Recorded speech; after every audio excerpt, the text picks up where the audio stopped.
di mana soal ini sudah memberitahu gitu ya, memberitahu gitu ya, atau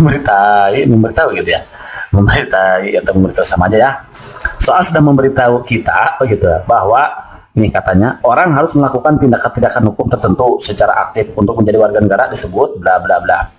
Pertama nih kita hadapi dulu dia dengan senyuman, smile pos gitu ya, solution, biar apa? Iya betul, biar ada inspirasi gitu ya. Nih, orang yang harus melakukan tindakan-tindakan hukum tertentu untuk atau secara aktif, nah untuk menjadi warga negara disebut apa? A. Secara aktif, B. Secara pasif, C. Hak opsi, D. Hak repudiasi, dan E. Apatrid. Nah, oke kawan-kawan, berarti untuk menyelesaikan soal ini kita harus tahu terlebih dahulu definisi dari masing-masing kalimat yang ada di option ini. Nah, kawan-kawan perlu kita ketahui bahwa dalam menentukan kewarganegaraan itu dipergunakan dua stelsel atau tata aturan ya.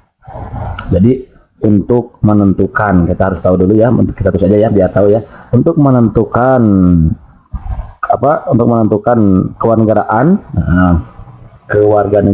kewarganegaraan itu dia pergunakan dua stelsel atau tata aturan. Satu stelsel aktif, yang kedua stelsel pasif. Nah, ya udah kita definisinya langsung di sini ya. Satu, stelsel aktif. What is the meaning stelsel aktif? Nah, namanya juga aktif. Kalau aktif berarti ya bergerak gitu. Jadi definisinya adalah bahwa orang harus melakukan tindakan-tindakan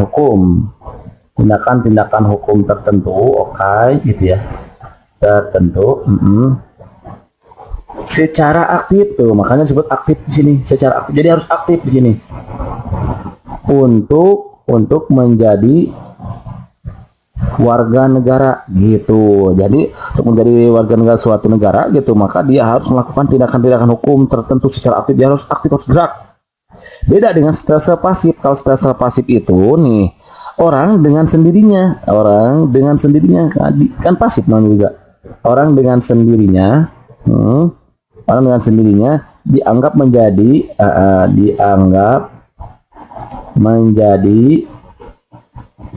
apa? Warga negara. Warga negara tanpa, nah ini tanpa melakukan sesuatu tindakan hukum tertentu, tindakan hukum tertentu gitu, tindakan hukum tertentu gitu kawan-kawan ya. Kemudian nanti, nah ini hanya ada dua, jadi untuk menentukan kewarganegaraan Anda kita pakai dua stelsel, dua tata aturan ya.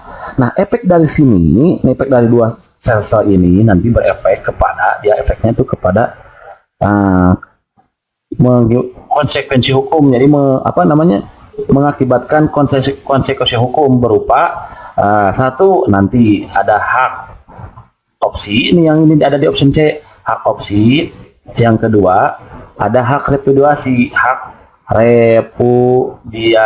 Jadi konsekuensi dari dua stelsel ini. Kalau hak opsi gimana nih definisi pengertiannya atau definisinya kayak gimana? Hak opsi. Yang pertama kita kalau mau tahu ya boleh ditulis di sini. Hak opsi itu adalah hak yang hak untuk memilih gitu. Namanya juga opsi. Berarti kalau opsi berarti memilih gitu. Hak untuk memilih suatu kewarganegaraan,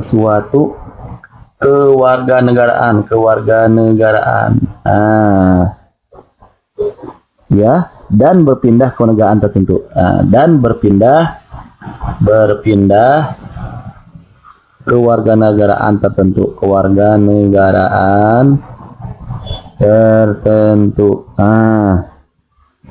gitu. Nah, hal ini berlaku dalam stelsel aktif.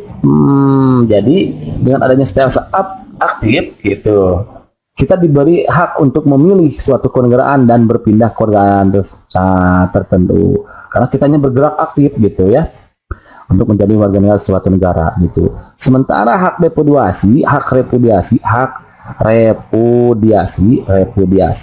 itu adalah hak untuk menolak. Hak untuk menolak, kalau ini mah menolak apa? Ya menolak suatu negara lain. Nah, hak untuk menolak suatu suatu negara lain. Nah, gitu. Hak untuk menolak lain gitu ya. Jadi seseorang tetap memilih negara kelahirannya. Seseorang tetap memilih apa? Negara kelahirannya. Nah, kalau ini mah berlaku dalam stase pasif. Nah, diam kan, pasif itu diam ya. Kalau pasif mah dia dengan sendirinya dianggap menjadi warga negara tanpa melakukan suatu tindakan apapun. Makanya ini hak repatriasi, hak untuk menolak suatu negara lain karena seseorang tetap memilih negara kelahirannya gitu. Itu mengenai definisi dari hak repatriasi. Oke, barangkali itu saja dulu kawan-kawan yang bisa disampaikan dalam kesempatan ini. Jangan lupa dijawab dulu, soalnya ini jawabannya apa berarti kalau begitu? Iya betul, stase aktif berarti yang A, begitu kawan-kawan ya. Ini sudah sedikit sebuah masalah, namun apapun masalahnya, minumnya teh botol sosro. Ada kuat? Nggak ada ya, yang ada juga soal. Pertama, ketika kita menghadapi masalah harus apa yang lakuin? Iya betul, hadapi masalah dengan senyuman. Smile, push, solution. Biar apa? Iya betul, biar ada inspirasi, gitu kan ya. Nih, masalahnya kayak gini.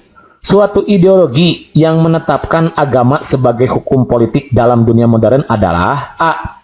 Fundamentalisme, B. Monarkisme, C. Kapitalisme, D. Fasisme, dan E. Nasionalisme. Oke kawan-kawan, untuk mengerjakan soal ini maka kita harus tahu dulu harus gitu ya. Kita harus tahu dulu jenis-jenis ideologi. Jadi kelima option ini kebetulan semuanya ada di jenis ideologi ya. Berarti kita harus tahu definisi dari kelima ideologi tersebut nih yang sudah disebutkan di option ini. Yang pertama, kita mulai dari yang pertama. Yang ke satu, ideologi fundamentalisme. Apa sih? What is the meaning ideologi fundamentalisme? Nah, gitu kan? Fundamentalisme. Oke, kita terus aja di sini ya. Yang dimaksud dengan ideologi fundamentalisme itu adalah merupakan paham yang menetapkan. Nah, yang menetapkan. Paham yang menetapkan agama nih sebagai hukum politik. Oke. Dalam dunia modern. Nah, jadi paham yang menetapkan agama sebagai hukum politik dalam dunia modern gitu maksudnya, itu disebut dengan ideologi fundamentalisme gitu. Kemudian yang kedua, ada ideologi monarkisme. What is the meaning ideologi monarkisme? Ini, kalau monarkisme itu merupakan paham nih, adalah paham apa nih? Di mana kerajaan nih, monarki kan? Di mana juga monarki? Di mana kerajaan, gitu ya, merupakan sumber utama. Merupakan sumber utama. Dari kesejahteraan negaranya, dari kesejahteraan, apanya? Negaranya. Nah, itu definisi dari ideologi monarkisme. Contoh nih, penganut ideologi monarkisme ya. Monarkisme itu adalah Brunei Darussalam dan Arab Saudi gitu ya. Penganut itu Brunei dan Arab Saudi. Arab Saudi. Oke, itu diantaranya. Next, yang ketiga, ada paham kapitalisme. Kapitalisme. What is the meaning paham kapitalisme? Nah, kalau kapitalisme itu adalah paham adanya kapital nih. Adanya kapital atau modal yang dikuasai, dikuasai oleh pihak swasta,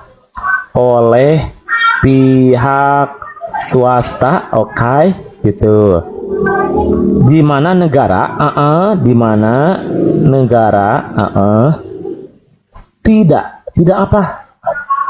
tidak memiliki kekuasaan atas, memiliki kekuasaan, tulisannya terlalu bagus gitu ya. Tapi tidak sebagus orangnya. Gitu ya. Salah ya. Tulisannya jelek tapi sudah sejelek orangnya gitu maksudnya. Memiliki kekuasaan atas terjadinya sistem ekonomi. Atas terjadinya sistem ekonomi, sistem ekonomi, dan hanya berperan sebagai pengawas saja. Oh, jadi dan berperan sebagai, hanya lagi pakai hanya ya, hanya berperan sebagai pengawas saja. Jadi kalau paham ideologi kapitalisme ini merupakan ideologi yang merupakan adanya kapital atau modal yang dikuasai oleh pihak swasta, di mana negara tidak memiliki kekuasaan atas terjadinya sistem ekonomi dan hanya berperan sebagai pengawas saja. Jadi dalam kasus ini pemerintah gitu ya, atau negara tidak berperan sebagai apa-apa kecuali sebagai pengawas saja gitu. Itu paham kapitalisme. Kemudian ada fasisme. Fasisme di sini aja yang nggak cukup nih. Nah, kalau fasisme itu merupakan, kita tulis di sini aja ya, merupakan, merupakan apa? Salah satu ideologi yang sangat keras. Salah satu ideologi yang sangat keras, tapi tidak sekeras hatiku gitu ya. Gitu apa ya? Sangat keras karena mereka ingin mengatur segala aspek.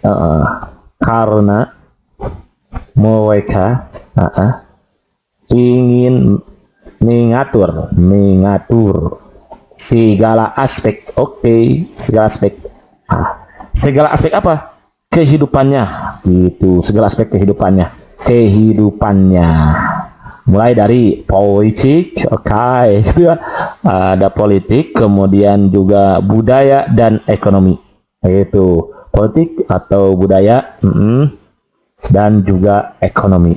Nah, jadi kalau fasisme itu merupakan paham atau ideologi yang sangat keras karena mereka itu ingin mengatur segala aspek kehidupan, politik, budaya, dan juga ekonomi gitu ya. Ekonomi di sini, ekonomi gitu. Dan terakhir itu adalah nasionalisme, itu nomor yang kelima itu ya. Nasionalisme. What's the meaning paham atau ideologi nasionalisme? Kalau nasionalisme itu merupakan paham di mana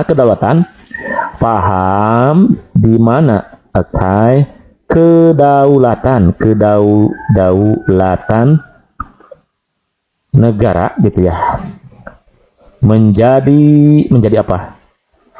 Hal yang mutlak. Hal yang mutlak. Hal yang mutlak, di mana untuk mencapai hal tersebut harus dilakukan gitu. Di mana untuk mencapai hal tersebut, hal tersebut, harus dilakukan kerjasama. Itu harus dilakukan kerjasama. Kerjasama atas orang-orang yang memiliki tujuan dan kepentingan yang sama gitu. Jadi kerjasama orang-orang yang memiliki tujuan dan kepentingan yang sama gitu ya. Itu definisi dari kelima ideologi, jenis-jenis ideologi yang disebutkan oleh option ini gitu ya. Jadi ada ideologi fundamentalisme, monarkisme, kapitalisme, fasisme, dan nasionalisme. Nah, yang ditanyakan oleh soal adalah ideologi yang menetapkan agama sebagai hukum politik dalam dunia modern. Berarti kalau begini yang mana nih option yang paling tepat? Iya betul, berarti yang nomor 1 ya. Ini dia fundamentalisme. Jadi paham yang menetapkan agama sebagai hukum politik dalam dunia modern adalah paham ya. Itu berarti fundamentalisme. Berarti jawaban yang paling tepat itu adalah yang A. Begitu. Understand? Any question? Inap, jadi steady, mantap.